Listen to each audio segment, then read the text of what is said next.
Last week we had a flurry, sadly not a McFlurry, of the UK government issuing lots of policy regarding UK sustainability reporting standards.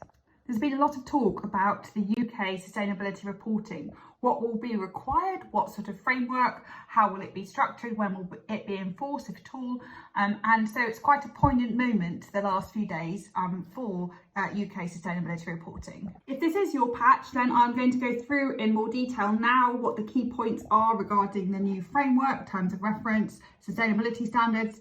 If it's not your patch, I don't want to put you to sleep. You might want to go on to the next video. So last week, the UK government issued 4 policy-related papers or updates or news regarding UK sustainability reporting. They also issued a consultation for non-financial reporting review, but that's going to have to be another video. So the 4 sustainability reporting documents released there was a policy paper, which is the framework for developing UK sustainability reporting standards.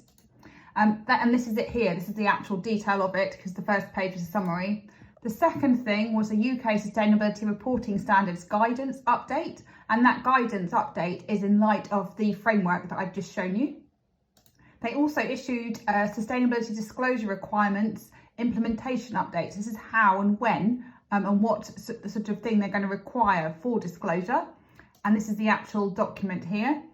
And then they also announced a new chair of the Technical Advisory Committee, which is the UK Sustainability Disclosure Technical Advisory Committee appointment. I've also done a lot of my own notes. It's taken me hours. So if you have any comments on it or questions, do drop me a DM or send me a message and I'll try and help if I can. So firstly is the policy paper, and there's a framework for developing UK sustainability reporting standards. The aim of this is for the UK to assess the IFRS ISSB sustainability reporting standards and to see if they are suitable for the UK.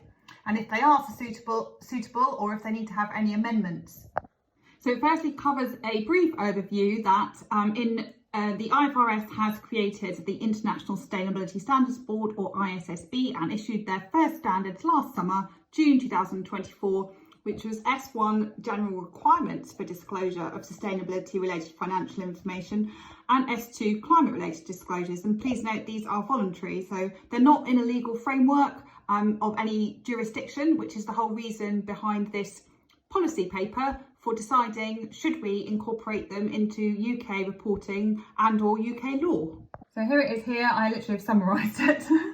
So from the UK government perspective, the UK government does support the development of the sustainability disclosure standards and the ISSB is developing a global baseline, and it also refers to the 2023, the UK Green Finance Strategy, which is to establish and assess and decide and endorse whether or not they're suitable. So in this disclosure last year, the government said it will definitely consider it for UK suitability. And there's 2 elements to that. One is what actually will be reported, i.e. what are the UK sustainability reporting standards? And the second is the actual disclosure requirements. So when will they come into force and what will be required of them? So this framework that is the policy is split into 3 sections, A, B and C. Section A describes the overall endorsement and implementation of the framework to be established in the UK. Section B refers to the terms of reference for the Technical Advisory Committee, and Section C refers to terms of reference for the Policy and Implementation Committee. So what does that all mean? I'll go through it. So Section A is that there's going to be an endorsement and implementation elements to the framework in the UK. And the endorsement phase is regarding what's voluntary. So this is going to be endorsed by the Secretary of State for Business and reviewed at least every 5 years. And this is regarding the creation of the UK Sustainability Reporting Standards for voluntary use by companies. So this isn't in law, this is just a voluntary use for companies. And however, if it goes well, it might then become the basis, or will then become the basis of any future requirements that might be put into law. So it's voluntary, doesn't refer to creation of legal obligations, and it has 2 different organisations or structures that are going to make recommendations. So you have the Secretary of State is going to take advice and recommendations from the UK Sustainability Disclosure Technical Advisory Committee. as well as the Department for Business and Trade. So the Sustainability Disclosure TAC, as I'm going to call it, is regarding will the standards improve international comparability, support companies in making understandable, relevant, reliable, comparable disclosures? Will it improve the quality of corporate reporting long term? And also, will a business be able to report it within normal reporting timeframes without undue cost or effort? Because as we all know, that if you do reporting, it can be very costly and very burdensome.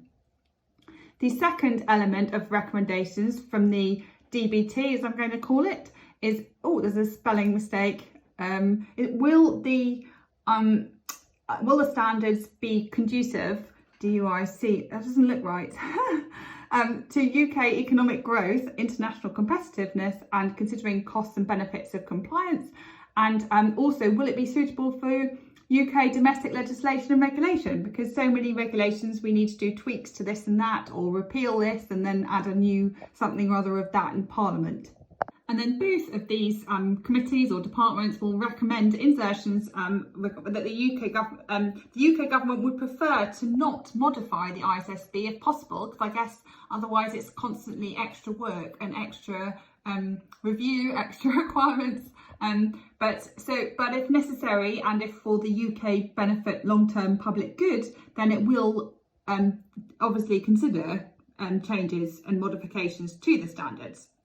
And then the next step is that a draft UK sustainability reporting standards will be published, and the DBT will also publish a cost-benefit analysis, and then there'll be a final endorsement. Now, this is the diagram. I actually plucked it from here, so I will obviously link it as I do all my links. Here we go. So the endorsement process. So as you can see, it has the two elements, the ISSB from the top, which feeds into the TAC, Technical Advisory Committee, then the Department for Business and Trade, and then they both come together here. And then this is obviously the end process will be publication of a final UK endorsed standard. And then the second part to the section A is actually implementation. And this is regarding any mandatory reporting, which will be required to have UK legislation in order to do so. So if it's mandatory, this is future decisions that may refer to the UK sustainability reporting standards in legislation or regulation. And if it's mandatory, there might be things like companies that are exempt or certain thresholds, or if a company is a certain size, then you might have to report mandatorily. So the way that this is going to be decided is the decisions regarding UK listed companies will be made by the FCA. So they have the responsibility under the Financial Services and Market Act 2000.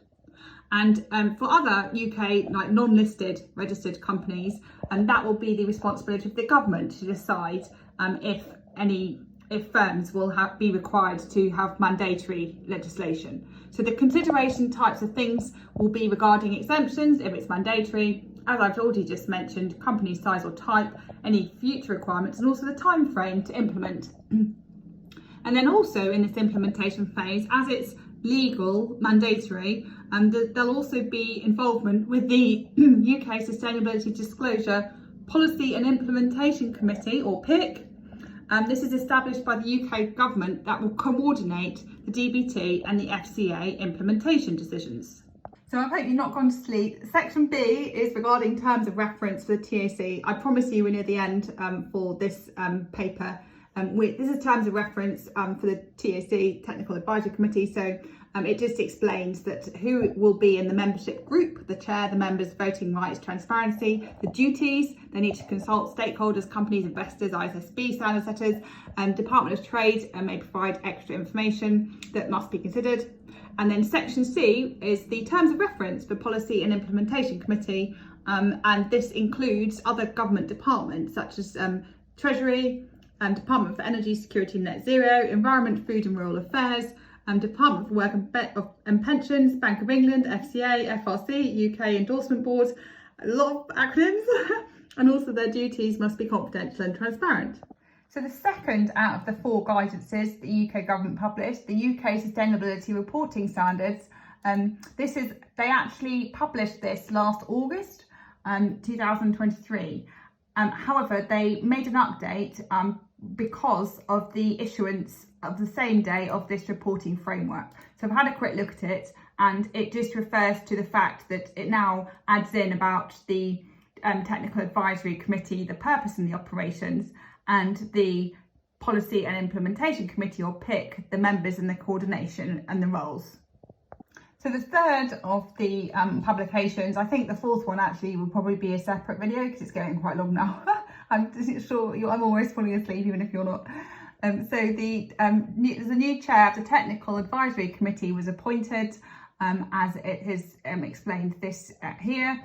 And it also explains that the new UK Sustainability Disclosure and Technical Advisory Committee will meet monthly meetings to provide rigorous technical analysis of the ISSB standards, which I've already explained about. And there will be 14 members and a chair appointed by the ministers. So this is the chair being appointed. The FRC, or Financial Reporting Council, will be the secretariat. A UK endorsement board member will also be a member.